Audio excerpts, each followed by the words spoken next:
What's up, everybody? Sorry it's been a while.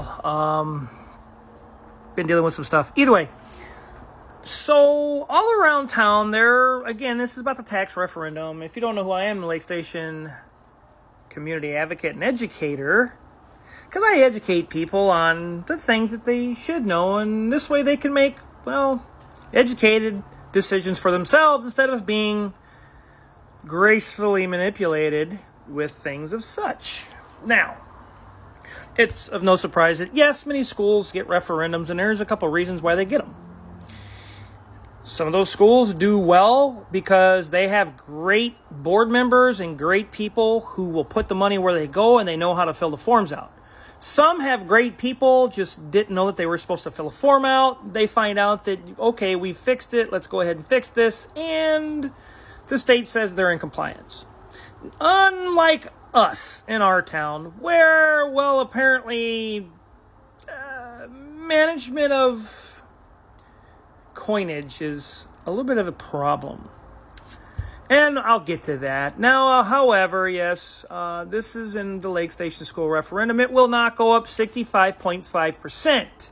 I want you to see this, that it will not go up 65.5% if the referendum is renewed.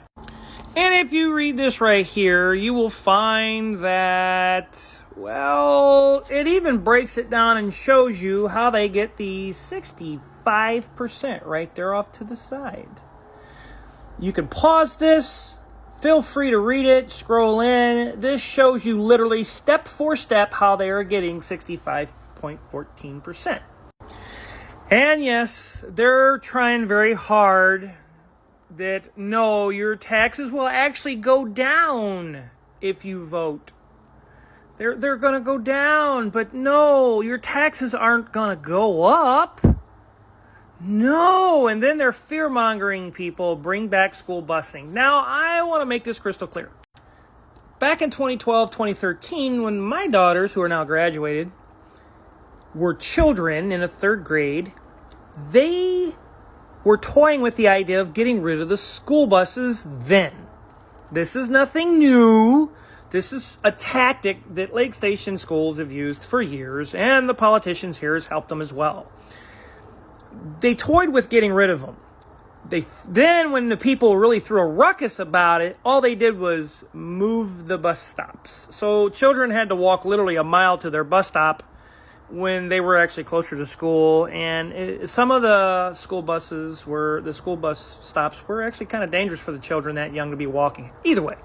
But touching on this, now since you've actually seen how they get that 65% on homesteads and on the businesses, there's another form, which is actually right here, and how they get 58.58%.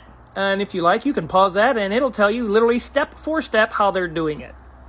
But on these signs that they're trying so desperately to paint that nothing's going to happen, your taxes aren't going to go up.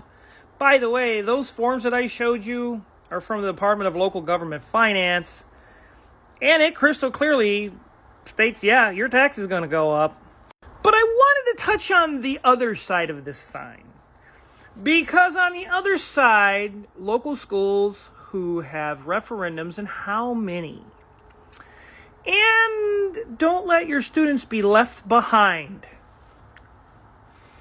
Well, I kind of want to get to that because, I did a little, you go and you can do it yourself on the State Board of Accounts. You go hit audit reports. You can go find the audit reports, the whys they actually audited, federally and state audited the schools, and what the findings were, and what the school's excuses are. And I was able to find Lake Stations, of course, and as well as all of these. So let me run you down the findings, and you can go find these for yourself. So Hanover Central Schools actually had, their last audit was back in 2012. And what happened is, there was some forms not filled out. However, on those forms, once they found the forms, the state gave them the forms, they filled them out, and they were in compliance. So they became in good standing with the state. Valpo had them as well. Their last audit was in 2023. Here's what happened there. Same thing. There was a couple forms. They openly admitted, hey, we didn't know that existed, but tell you what, we're going to work hard and we're going to get this straightened out for you guys. Guess what? They're in good standings. They found the forms. They filled them out. They're in good compliance with the state. Wheeler actually had no audits. And by the way, I have all of these forms printed out too. And some of these referendums are at 0.17%. And it was like in 2011 when the economy was going well and there was not very high inflation like we have now. And people weren't literally pinching and stretching pennies into copper wire because there's literally no money. Hobart, same thing. They had theirs back in 2022. They had a couple audits. Guess what? They found the reports. They found the audit paperwork. They're like, hey, these are the forms we were supposed to fill out. We didn't know. They found the money. They filed the paperwork with the state. They fell into compliance.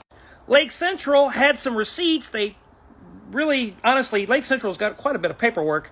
However, when you read through their documentation, you find how easy it is with a school that large and that much money coming through their hands, how easy it was to, we didn't get a receipt for that. We didn't know where the forms were. We didn't know.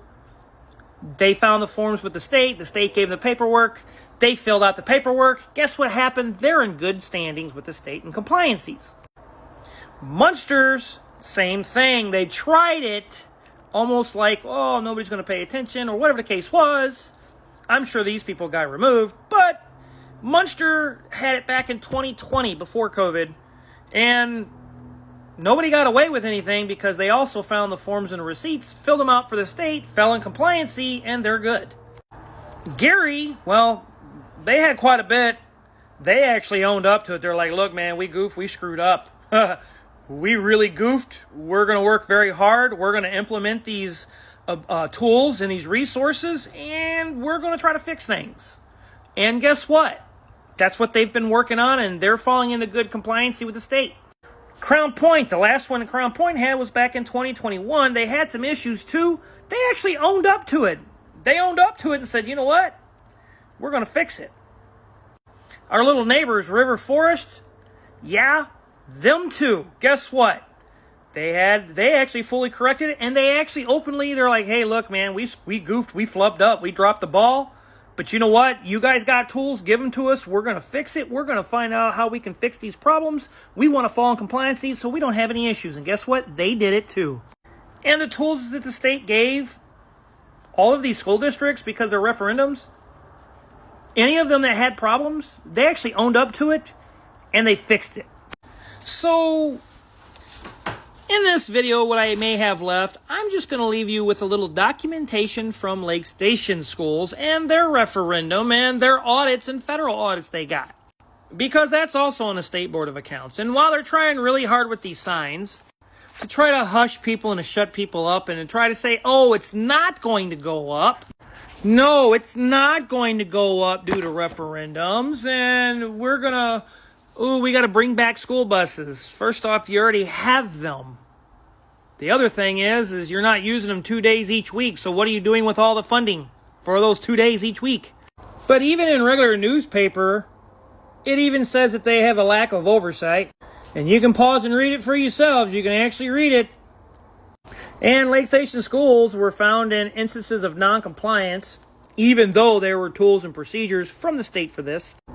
But here's what Lake Station schools actually admitted. Even though they know the tools and they know they screwed up, as bad as they did, we can't unsuccessfully attempt to true up the balances, meaning they actually don't even know what to do. They can't find the money, or they just don't want to admit what happened to the money, and they don't even have receipts for it.